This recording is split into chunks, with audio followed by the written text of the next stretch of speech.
وَإِذْ نَدْخُلُ هَٰذِهِ الْقَرْيَةَ، اور جب ہم نے ان سے کہا کہ داخل ہو جاؤ اس بستی میں، وَكُلُوا مِنْهَا حَيْثُ شِئْتُمْ، اور جہاں سے تمہارا دل چاہے تم اس بستی سے کھا سکتے ہو، رغداً بے تکلف ہو کے، جہاں سے تمہارا دل چاہے تم کھا لو، لیکن صرف ایک شرط کہی کہ وَادْخُلْ بَابَ سُجَّدًا، لیکن جب تم اس شہر میں داخل ہو تو سجدے کی حالت میں داخل ہونا۔ اب پہلا ہمارے ذہن میں یہ سوال آتا ہے کہ جب انسان کسی شہر کے گیٹ سے انٹر ہو رہا ہو تو وہاں پہ سجدہ کیسے کرے گا؟ سجدہ کرے گا تو پھر انٹر کیسے ہوگا؟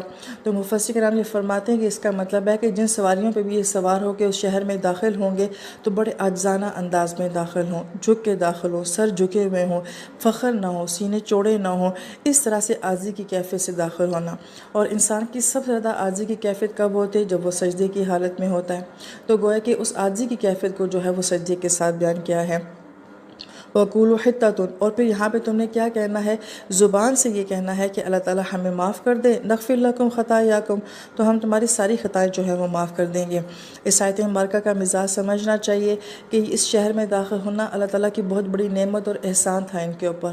تو جب اللہ تعالیٰ کی کوئی نعمت ملتی ہے، احسان ہوتا ہے، تو پھر انسان کو سجدے میں جانا چاہیے، پھر جھک جانا چاہیے، اور پھر اس کے ساتھ دوسرا عمل کیا ہے کہ دعائیں کرنی چاہیے، اپنے گناہوں کی معافی مانگنی چاہیے۔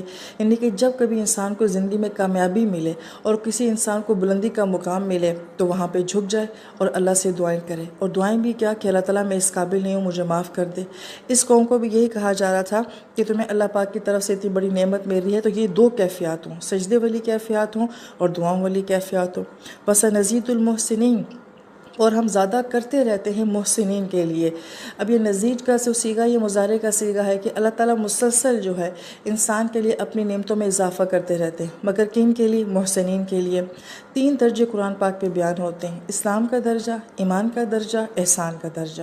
اسلام پہلا سٹیپ ہے، اس کے بعد یہ ہماری ظاہر سے تعلق رکھتا ہے، ایمان کا تعلق آپ کے اندر کی شخصیت کے ساتھ اور اعمال کے ساتھ ہوتا ہے، اور پھر اس کے بعد جو سب سے سپرلیٹو ڈگری آتی ہے، سب سے اعلیٰ مقام آتا ہے، وہ محسنین کا آتا ہے۔